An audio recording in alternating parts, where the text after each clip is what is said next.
Hey everyone, here we are for day 24 of the 30-day ideas challenge. So I thought, I might go back to doing some nutritional stuff today. And what I thought about is I thought I just want to share some easy little things that you can incorporate in your day to day, which can actually over time, have serious beneficial effects.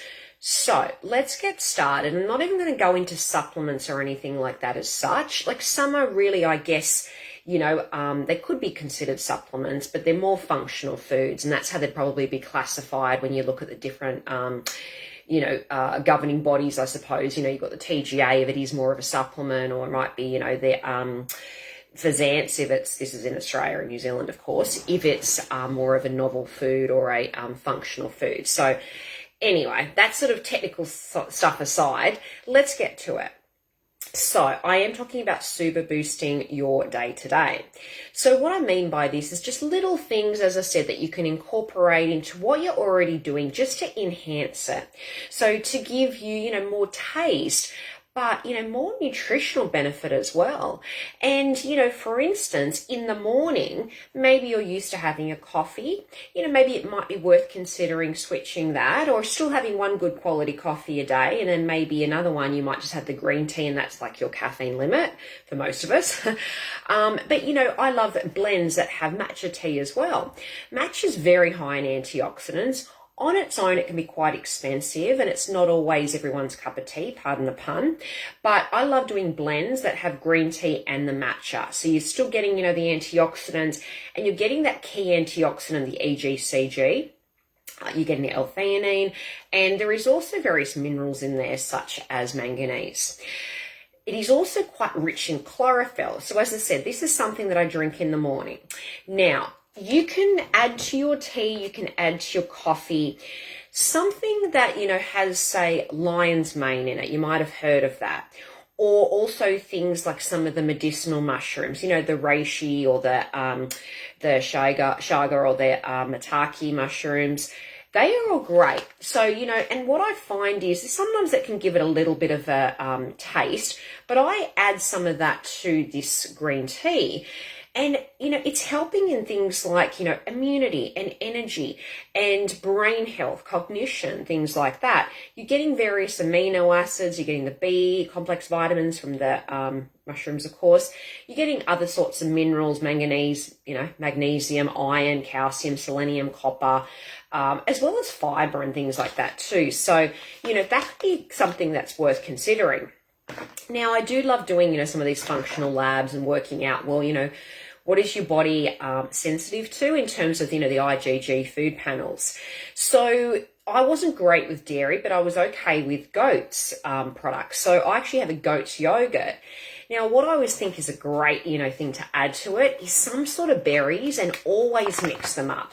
So, I mix it up between, particularly at the moment, we've got some beautiful berries, and I love getting them from the farmers market, whether it's, blackberries or blueberries or boysenberries or, whatever it might be, raspberries. It says strawberries. I don't have too many strawberries because I'm a bit of a higher histamine person, and I'm very conscious of my histamine load, which if you're a histamine person, you'll know what I mean, all the allergy-like symptoms.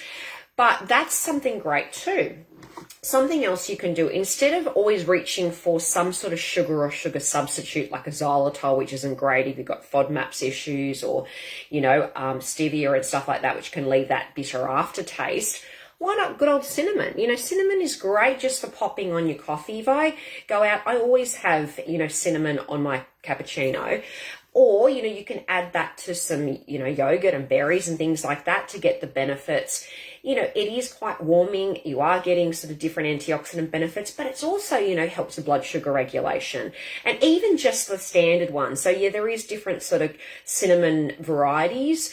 And, some people will say, look, don't bother with these ones. But I know for a fact that even just these, like, Master Foods ones actually do help with blood sugar regulation. So I knew someone that was taking metformin and did have pre-diabetes, and they were finding if they added cinnamon to whatever they were doing, for breakfast, that it really did impact their blood sugar. So they had to kind of be really mindful of that, and they actually ended up having to decrease their metformin. So, which is great when you can be doing things with diet and obviously other diet changes. But yeah, definitely cinnamon can make a difference.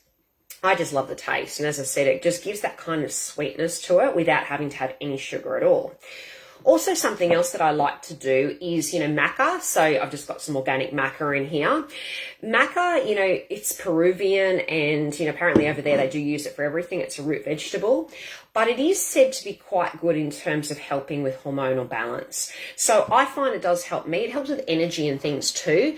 There is different varieties out there, red, yellow, black. This is just a standard raw maca. You can get gelatinized ones if you've got a weaker digestive system or digestive issues. But I really love the kind of caramelly taste. And I find that I also, I'll put that on my yogurt as well. So as I said, these are all things that you can easily do that taste great and are giving it a bit of a boost. So also, if I ever do, which I don't do it that often, but occasionally I'll do a little apple crumble, because I find that, I can just steam the apples, and I'll put some cloves in there and a little bit of lemon juice or whatever while it's steaming. And then I'll go and actually make a bit of a crumble just with some organic oats. And I do put, a little bit of shredded coconut and a bit of coconut oil or a bit of organic butter or whatever. And, and I always sort of then on the top of it, after I've sort of made it, put it in the oven, I love, putting lavender and rose petals, and even things it's my sister put me onto this pumpkin pie spice, and it's quite cool. It sort of, gives that kind of flavor profile of, as they say, pumpkin pie, but, it's got the cinnamon and the coriander and the nutmeg, ginger, allspice, cloves. So, you are getting a lot of benefit with that. And, so I just sort of find, we know ginger is a good anti-inflammatory, which I'm about to come to, but yeah, you can add that to a coffee, you can add that to your yogurt. Little things like that, as I said, can make it look pretty, but also really just give you, more benefits.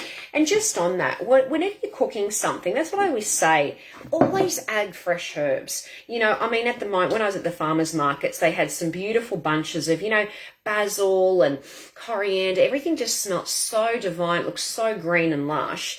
And anyway, yeah, as I said, I'm putting it in salads. I'm doing it in cooking. I always have some organic turmeric, whether it's real, as in the actual, the raw one, or whether it's actually the processed one in terms of, obviously, it's just the powdered format. Obviously not as bioavailable as some of the forms on the market, some of the capsules and things like that, and the liquids.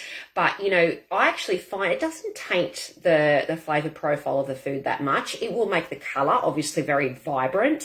But, I just love it. I did this stir fry the other day, and it was interesting. I sort of had made a sauce, and I put the turmeric and, added the ginger and all sorts of things, and various fresh spices, fresh herbs and spices. And yeah, it was really nice. We loved it. So, you can get quite creative with it. So yeah, as I said, just add lots of fresh herbs, spices, things like that to your cooking.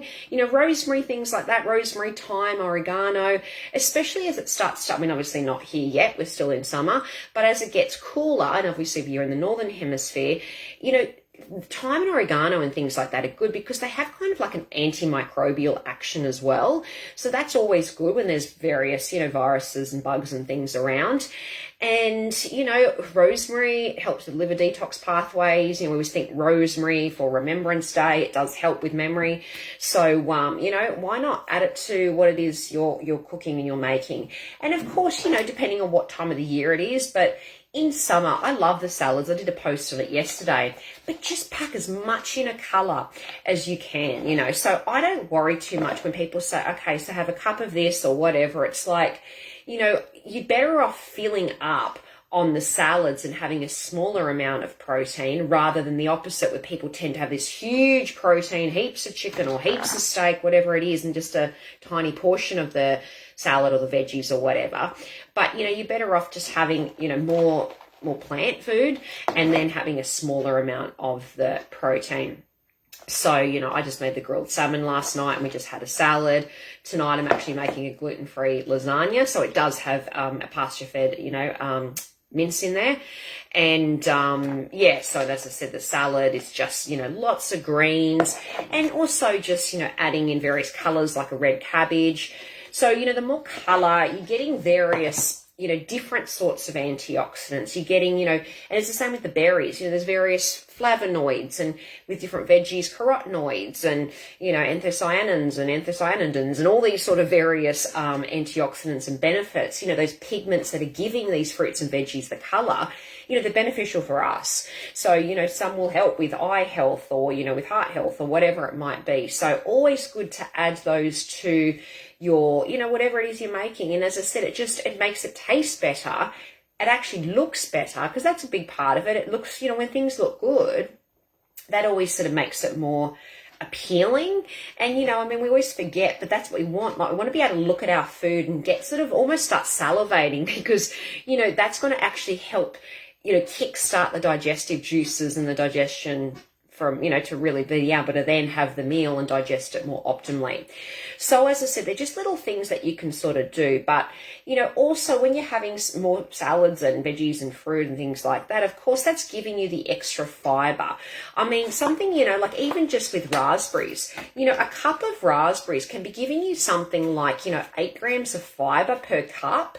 You know, we want to be trying to get something like 30 grams a day. And, you know, a lot of people are sort of steering away from some of the more, you know, like breads and pastas and rices and grains, and, you know, for various reasons. And I mean, I know I'm not really great with grains. As I said, I can have organic oats and often do have that, but, you know, I know rye and things like that don't agree with me. I can have a little bit of sourdough, but I do generally try and do gluten-free. But then I came up really, you know, buckwheat and stuff like that was an issue in almonds, because I've been having almond meal and buckwheat. So that's another reason why I always say to people, just mix it up, have variety. It was funny, I saw an article that popped up on somewhere on a feed or somewhere, that it was saying, you know, I think it said Victoria Spice, you know, has, what was it, you know, the same breakfast every day, and so do I, and here's why, you know. And I sort of thought, well, that's not great, because if you're eating the same foods every day, you're going to probably become sensitive to it, because it's like your body's like, okay, we're done with that. So it's always good to rotate what it is that you are eating. And then, of course, that way you're getting more variety, you're getting a more broad spectrum of some of these various, you know, vitamins, minerals, antioxidants, and, you know, amino acids, fatty acids, and things like that too. So, and that's why I always say as well, always think macro balance. So in whatever it is that you're having, how can you have a bit of protein and, you know, the carbs and a little bit of fat, and always good quality carbs, of course. We're not talking like bread and stuff here. So anyway, as I said, that's all we're going to chat about here tonight. I'll see you tomorrow for day 25.